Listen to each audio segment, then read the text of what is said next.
আপোনাক কোনোবাই খ্ৰীষ্টান ধৰ্মলৈ ধৰ্মান্তৰিত হ'বলৈ হেঁচা প্ৰয়োগ কৰিছে নেকি বা কোনোবাই যদি আপোনাক প্ৰলোভন দিছে স্বাস্থ্য শিক্ষা যদি আপোনাক বিনামূলীয়াকে দিম আপুনি খ্ৰীষ্টানলৈ কনভাৰ্ট হওক এই ধৰণৰ কথা যদি কৈছে অসমত আজিৰ পৰা সেইবিলাক বন্ধ হৈছে খ্ৰীষ্টিয়ান ধৰ্মলৈ ধৰ্মান্তৰিত কৰিবলৈ যিয়ে আপোনাক হেঁচা দিয়ে তেওঁ গ্ৰেপ্তাৰ হ'ব আৰু প্ৰথমবাৰলৈ অসমত এনে ধৰ্মান্তৰকৰণৰ বিৰুদ্ধে অভিযান আৰম্ভ হৈছে আৰু 5 জনক এই মুহূৰ্তত গ্ৰেপ্তাৰ কৰা হৈছে अनजागा ख्रिस्ट' प्रियफोर साफ्रोमखौबो बासायगिरिफोरबो जिसु ख्रिस्ट'नि मुङै खुलुमहरदों गोबां दुखुनि बाथ्रा अनजाग्रा प्रियफोर नोंथांमोननो मोनसे दुखुनि रादाब लानानै फैदों साबा ख्रिस्टियान मिशनारिफोरा हमजानो गोनां जादों जिसु ख्रिस्ट'नि गाहाम रादाब फोसावनायनि थाखाय येस अनजाग्रा प्रियफोर दक्षिण कामरुपाव जानाय जाथाय नोंथांमोननो लानानै फैदों नोंथांमोना बे भिडिअ क्लिपखौ नायग्रोदो बिनि उनावहाय आङो फंनैसो बाथ्राफोरखौ बुंहैसिगोन जे बे जाथायफोरा बोरै जानो मोनखो मानो जानो मोनखो बेफोर गासैफोरखौ नोंथांमोना बे भिडिअ क्लिपाव अलरेडि नुनो मोनगोन जेरावहाय अखम लाइभ 24 चेनेला बे बाथ्राखौ लानानै फैदों आरो बेयावहाय बे साबा मिशनारिफोरखौ हमनायनि बाथ्राफोरखौ रोखायै दिन्थिदों आरो भिडिअफोरखौ रोखायै दिन्थिदों दा बेयावहाय नोंथांमोना भिडिअखौ नायग्रोदो बिनि उनाव आं फंनैसो जोबनायाव बुंहैसिगोन আপোনাক কোনোবাই খ্ৰীষ্টান ধৰ্মলৈ ধৰ্মান্তৰিত হ'বলৈ হেঁচা প্ৰয়োগ কৰিছে নেকি বা কোনোবাই যদি আপোনাক প্ৰলোভন দিছে স্বাস্থ্য শিক্ষা যদি আপোনাক বিনামূলীয়াকে দিম আপুনি খ্ৰীষ্টানলৈ কনভাৰ্ট হওক এই ধৰণৰ কথা যদি কৈছে অসমত আজিৰ পৰা সেইবিলাক বন্ধ হৈছে খ্ৰীষ্টিয়ান ধৰ্মলৈ ধৰ্মান্তৰিত কৰিবলৈ যিয়ে আপোনাক হেঁচা দিয়ে তেওঁ গ্ৰেপ্তাৰ হ'ব আৰু প্ৰথমবাৰলৈ অসমত এনে ধৰ্মান্তৰকৰণৰ বিৰুদ্ধে অভিযান আৰম্ভ হৈছে আৰু 5 জনক এই মুহূৰ্তত গ্ৰেপ্তাৰ কৰা হৈছে এটা বিগ ব্ৰেকিং নিউজ আমি এনবি নিউজৰ দৰ্শকসকলৰ বাবে লৈ আহিছোঁ ধৰ্মান্তকৰণৰ বাবে অসমৰ হেঁচা প্ৰয়োগ এতিয়াৰ পৰা কৰিব নোৱাৰিব কঠোৰ হৈছে হিমন্ত বিশ্ব শৰ্মা চৰকাৰ প্ৰলোভন দিও হিন্দুক ধৰ্মান্তৰকৰণ কৰিব নোৱাৰিব খ্ৰীষ্টিয়ানলৈ অসমত আৰম্ভ হৈছে ধৰ্মান্তকৰণ চলোৱা খ্ৰীষ্টিয়ান লোকৰ বিৰুদ্ধে অভিযান জোৰ জুলুম কৰি ধৰ্মান্তৰকৰণৰ হেঁচা দিয়াৰ বাবে 5 জনক গ্ৰেপ্তাৰ কৰা হৈছে দক্ষিণ কামৰূপৰ পলাশবাৰীৰ বৰদুৱাৰাৰ ভেলেৰাত এই 5 জন খ্ৰীষ্টিয়ান লোকক গ্ৰেপ্তাৰ কৰা হৈছে এখন গাঁৱত প্ৰৱেশ কৰি তেওঁলোকে খ্ৰীষ্টিয়ানৰ প্ৰতীক চিহ্ন যোগ চিহ্ন উলমাই দিছিল ধৰ্মান্তকৰণৰ বাবে হেঁচা প্ৰয়োগ কৰিছিল গাঁওবাসীৰ ওপৰত ক্ষুদ্ৰ গাঁওবাসীয়ে ৰাজপথলৈ ওলাই আহি এই খ্ৰীষ্টিয়ানৰ দলটোক উভতি ধৰে শিক্ষা আৰু বিনামূলীয়া স্বাস্থ্যৰ নামত ধৰ্মান্তকৰণত লাগি পৰিছে খ্ৰীষ্টিয়ান মিছনেৰী অসম মেঘালয় সীমান্তৰ বিশেষকৈ বৰদুৱাৰ বাগান উমচুৰ জিমিৰ গাঁও বৰিহাট উকিয়াম বাখালাপাৰাত খ্ৰীষ্টান ধৰ্মৰ প্ৰচাৰকৰ আগ্ৰাসন চলিছে যীশুৰ নাম লৈ চিকিৎসা সেৱা চলোৱাৰ নামেৰে ধৰ্মান্তকৰণ কৰে শিক্ষা দিয়াৰ নামেৰে ধৰ্মান্তকৰণ চলে জয়ন্ত দাসক গ্ৰেপ্তাৰ কৰা হৈছে নয়ন দাস হিতেন দাস ধীৰাজ দাস অসীম ৰাভাক এওঁলোকক গ্ৰেপ্তাৰ কৰা হৈছে ইতিমধ্যে হিন্দুৰ পৰা তেওঁলোক খ্ৰীষ্টানলৈ কনভাৰ্ট হৈছিল ধৰ্মান্তৰিত হৈছিল এইসকল অসমীয়া লোক খ্ৰীষ্টান হোৱা অসমীয়া লোকসকলক ধৰ্মান্তকৰণত নমাইছে একাংশ গীৰ্জাঘৰে যিসকল অলৰেডি কনভাৰ্ট হৈছে সেই অসমীয়া লোকসকলক এই কনভাৰ্চনত নমাই দিছে একাংশ গীৰ্জাঘৰে ধৰ্মান্তকৰণৰ বাবে অসমৰ হেঁচা প্ৰয়োগ কৰিব নোৱাৰিব আৰু এই মুহূৰ্তত 5 জনক গ্ৰেপ্তাৰ কৰিছে এই 5 জনৰ ছবি আমি আপোনালোকক দেখাব খুজিছোঁ এওঁলোক হৈছে জয়ন্ত দাস নয়ন দাস হিতেন দাস ধীৰাজ দাস অসীম ৰাভা এওঁলোকৰ বিৰুদ্ধে BNSৰ 494/24 নম্বৰৰ গোচৰ ৰুজু কৰিছে পলাশবাৰী আৰক্ষীয়ে আৰু অভিযান আৰম্ভ কৰিছে আৰু কিদৰে প্ৰতিবাদ হৈছিল এই প্ৰতিবাদৰ দৃশ্য আমি উইথ এম্বিয়েন্স আপোনালোকক দেখুৱাইছোঁ এইদৰে প্ৰতিবাদ হৈছে অসমত খ্ৰীষ্টিয়ান আগ্ৰাসনৰ বিৰুদ্ধে ইয়াৰ পূৰ্বে ৰাজ্যিক সভাপতি ভৱেশ কলিতাই কৈছিল যে অসমত ডনবস্কো চেইণ্ট মেৰিজ ইত্যাদি স্কুলে শিক্ষাৰ নামত ধৰ্মান্তকৰণ চলাই গৈছে সাপ হৈ ভেকুলি গিলা দি হিন্দু ধৰ্মক গিলিব চেষ্টা কৰিছে খ্ৰীষ্টিয়ান এইসকল প্ৰচাৰকে আৰু এই মুহূৰ্তত আমি টুইণ্টত দুটা বিশেষ দৃশ্য দেখাব খুজিছোঁ আমি গ্ৰেপ্তাৰ হোৱা লোকসকলক দেখাব খুজিছোঁ এফালে আৰু আনফালে প্ৰতিবাদ কিদৰে হৈছিলে সেয়া আমি দেখুৱাইছোঁ আপোনালোকক 5 জনক গ্ৰেপ্তাৰ কৰা হৈছে এই গ্ৰেপ্তাৰ কৰা 5 জনৰ নাম হৈছে জয়ন্ত দাস, নয়ন দাস, হিতেন দাস, ধীৰাজ দাস, অসীম ৰাভা এওঁলোকো এটা সময় হিন্দু আছিলে।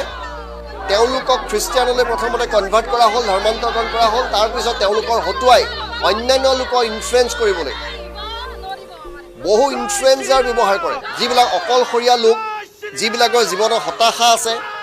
যিবিলাক লোকৰ সংসাৰত অশান্তি চলি আছে, তেনে লোকবিলাকক তেওঁলোকে টাৰ্গেট কৰি প্ৰথমে কনভাৰ্ট কৰে। তেওঁলোকৰ জৰিয়তে ওচৰ চুবুৰীয়া আদিক তেওঁলোকে কনভাৰ্ট কৰিবলৈ চেষ্টা কৰে। এজন লোকক তেওঁলোকে 14 বাৰ পৰ্যন্ত এপ্ৰ'চ কৰে, গালি সপনি খাব, তৎসত্বেও তেওঁলোক গৈ থাকিব। সেয়া তেওঁলোকৰ এটা টেকটিকৰ ভিতৰত পৰে।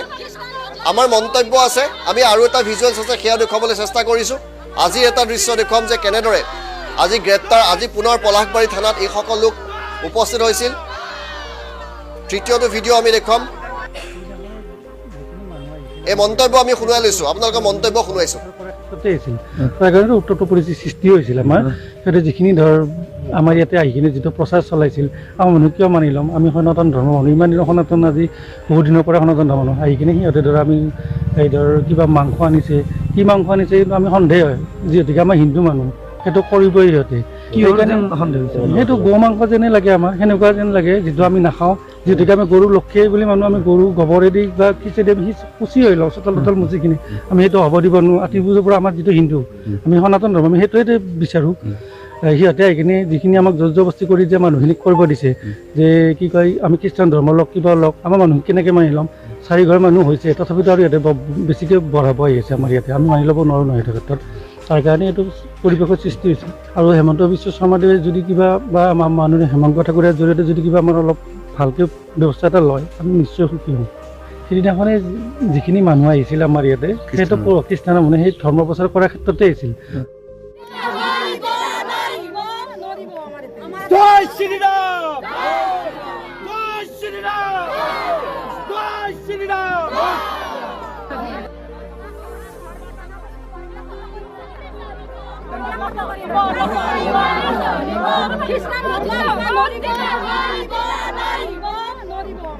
জয় শ্রীরাম।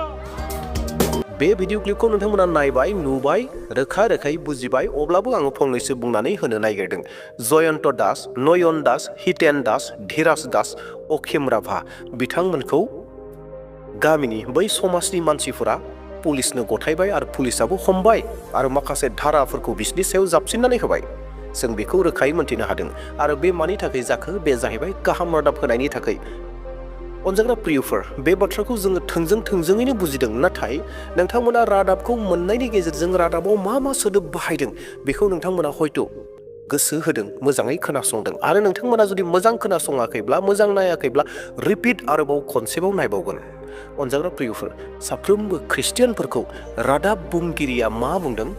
बे लायनो लुबैहोनायनि, स्कुलाव फरायहोनानै लुबैहोनानै ख्रिस्टान खालामनाय, बेराम सोखानो थाखाय ख्रिस्टियान जाहोनाय, बेरामखौ सोखाना होगोन होननानै लुबैहोनानै प्रलबन खालामहोनानै मानसिफोरखौ, रायजो राजाफोरखौ ख्रिस्टियान मिशनारिफोरा ख्रिस्टियान खालामो होननानै बेबायदि मुं होदों। आनखि माखासे चेनेलफोराव बेबायदि बुंदों, दुखान सालायदों, बिजनेस खालामदों, ख्रिस्टियानफोरा बेफोरबायदि खामानिफोरखौ मावनानै बिजनेस खालामदों, बाहेरनिफ्राय थाखा फैसा लानानै फैदों, बेफार खालामदों होननानैबो गोबांफोरा बुङो। नाथाय अनजाग्रा प्रियफोर, बिनि सैथो बाथ्राखौ बिथांमोना मोनथिया। जों मोनथिगौ नङा होमब्ला? जों बयबो मोनथिगौ बिनि सैथो बाथ्राया मा बाथ्रा। बे सैथो बाथ्रायानो जाहैबाय जिसु ख्रिस्ट'नि अननाय, दया, अनुग्रह जों साफ्रोमनियावबो दङ। आरो बै जिसु ख्रिस्ट'नि अननायखौसो जों गुबुनफोरनो फोरोङो। जों रावखौबो जबरजस्ति जोंनियाव फै, जिसु ख्रिस्ट'खौ नाजाव, फै जों फैसा होगोन, फै जोङो सोखानानै होगोन, फै जोङो गाहोगोन, फै जोङो बिना मुल्यआव थाखा फैसा होनाङि जोङो सोलोंथाइ होगोन होननानै रावबो बुङा। नाथाय दिनै साफ्रोमबो ख्रिस्टियानफोरखौ बे बिसयाव नासयगासिनो दङ दि ख्रिस्टियानफोरा थगाय ख्रिस्टियान खालामगासिनो दङ होननानै। नाथाय जायफोरा बुंदों, बै बुंग्रा सुबुंफोरा थारैनो जिसु ख्रिस्ट'खौ जुदि मोनथिनो लुबैयोब्ला, गोसो गोरबोनिफ्राय जुदि मोनथिनो लुबैयोब्ला, जिसु ख्रिस्ट'आ बिसोरखौ सहाय होगोन। जिसु ख्रिस्ट'आ बिसोरजों बाथ्रा सावरायगोन आरो बिसोर थारैनो जिसु ख्रिस्ट'नि अननायखौ मोनगोन। दा अनजाग्रा प्रियफोर, जोंनि खामानिया बेसो। जोंनियाव गोबां रोखोमनि नारसोमनाय सैसो होनाया समयसा जेंनाफोरा फैगोन मानोना जिसु ख्रिस्टनि बुंनाया बेखौनोखा आंनि खामानि मावनायाव सैसोनाय दङ सैसोनो गोनां जागोन नारसिम जागोन आंनि मुङै मुगै जागोन आंनि मुङै ठाट्टा होजागोन आंनि मुङै नोंसोरो सोबा जागोन बुजागोन बायदि रोखोमनि बाथ्राखौ जिसु ख्रिस्टआ अलरेडि बुंनानै होखादों आरो दिनै बेनो जागासिनो दङ दुखुनांथावना जि साबा बेक्तिफोरा जिसु ख्रिस्टनि गाहाम रादाबखौ हैनायनि थाखाय दिनै नंखाय बाखाय हमजानो गोनां जादों जयन्त दास नयन दास हितेन दास धीराज दास अखिम राभामोना दा बिथांमोननि थाखाय प्रियफोर जों आरज खालामनांगोन येस अनजाग्रा प्रियफोर जों आरज खालामनि सैथोआ अरायबो सैथो नुजागोन जोंखौ अनेक रोखोमनि नंखाय होननानै बाथ्रा बुंब्लाबो ख्रिस्टियानफोरा नंखाय प्रलोभन नंखाय लुबै होनानै ख्रिस्टियान खालामदों होननानै बुंनाय बाथ्राफोर ख्रिस्टियानफोरा दुखान सलायदों होननानै बुंनाय बाथ्राफोर बिजनेस खालामदों होननानै बुंनाय बाथ्राफोर बायदि बायदि बुङा मानो नाथाय सैथोआ बे नङा दिनै जोङो रावखौबो थाखा फैसा होनानै जिसु ख्रिस्टखौ नुहोवाखै आरो बियो जिसु ख्रिस्टनि बोसोन नङा जिसु ख्रिस्टआ जोंखौ बेखौसो बुंखाथारदों नोंसोरनो आङो एरैनो होबाय नोंसोरबो गुबुननो एरैनो होदो येस अनजाग्रा प्रियफोर सोरनोबा जुदि जिसु ख्रिस्टआ बेराम सोखानो हानायनि सक्तिखौ होदोंब्ला बोलोखौ होदोंब्ला बुंनो हानायनि बोलोखौ होदोंब्ला दान होनो हानायनि बोलोखौ होदोंब्ला जिबायदि बोलोफोरखौ मोन्दों गिफ्टफोरखौ मोन्दों बे गिफ्टखौ जोङो एरैनो बिना मुल्य बेसेन गैयियावनो जोङो होनो नांगोन बेखौसो बुंदों दा बेयावहाय अनजाग्रा प्रियफोर सांग्रां जानानै थादो जोंनियाव बेबायदि समयसाफोरा फैगासिनो दङ जोंनि सरकाराव फैगासिनो दङ जोंनि हादराव फैगासिनो दङ जेरावहाय दिनै जोङो गोबां गुबुन गुबुन जायगाफोराव खोनाबोगासिनो दङ उड़िष्यायाव बेबायदि जाथाय जादोंनो झारखन्डआव जाथाय जादोंनो झारखन्डआव गिर्जा बुफायदोंनो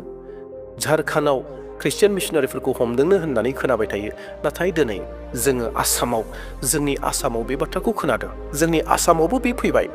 दिनै सरकारा बेखौ मावनो नागिरगासिनो दङ जे ख्रिस्टियान मिशनारिफोरा गाहाम रादाब फोसावनो मोननाय नङा बे आयेनखौ लाबोनो थांगासिनो दङ दा बेवहाय प्रियफोर जों आरजआव थानि जेसेबांखि मोदाया सैताना मानसिफोरनो बायदि रोखोमनि गोसोआव बाथ्रा सोनानै अनेक लाबोनो नाजादों नाथाय जिसु ख्रिस्टनि देरहानाय जाथों आरो जों साफ्रोमबो बेबायदि खस्थ'नि गेजेरजोंब्लाबो सैसो नांनायनि गेजेरजोंब्लाबो जों जेन इसोरनि खामानिखौ मावबाय थानो हायो इसोरा जों साफ्रोमखौबो आशीर्बाद खालामथों आरो बै साबा बेक्तिनि थाखाय आरो लोगोसे बै जायगायाव जि जायगायाव बे जाथायफोरा जादों बै जायगायाव जेन साफ्रोमबो जिसु ख्रिस्टखौ मोनो बेनि थाखाय जों आरज खालामनि जोबनायाव बयखौबो खावलायनो हास्थायबाय सोरबा जुदि आंनि चेनेलाव गोदान फैदोंब्ला चेनेलखौ साबस्क्राइब खालामाखैब्ला बेबायदिनो सोमोनांथावफोरखौ नायबाय थानो थाखाय चेनेलखौ साबस्क्राइब खालामना लादो आरो लोगोसे मोनसे लाइक होदो आरो लोगोसेयैनो बे भिडिअखौ साफ्रोमनोबो शेयार खालामगोन जेन साफ्रोमबो ख्रिस्टियानफोरा मोनथियो बे मोनथिनायनि जाहोना जाहैबाय जों जेन साफ्रोमबो आरज खालामनो हायो बै साबा बेक्तिनि थाखाय जायफोरा हमजादों नंखाय बाखाय दाय गैयैयाव दाय फोनांजादों बैसोर सुबुंफोरनि थाखाय जों जेन आरज खालामनो हायो दा बेवहाय बे भिडिअखौ शेयार खालामदो आरो बेजों लोगोसेयैनो जों जेन सांग्रां जानानै थानो हायो सांग्राङै जों खामानि मावनो हायो बे बिषयखौ लानानै भिडिअखौ शेयार खालामगोन दे अब्ला प्रियफोर दिनैनि थाखाय बेसेयाव दोनथ'नोसै आमेन प्रेज द लर्ड थेंक इउ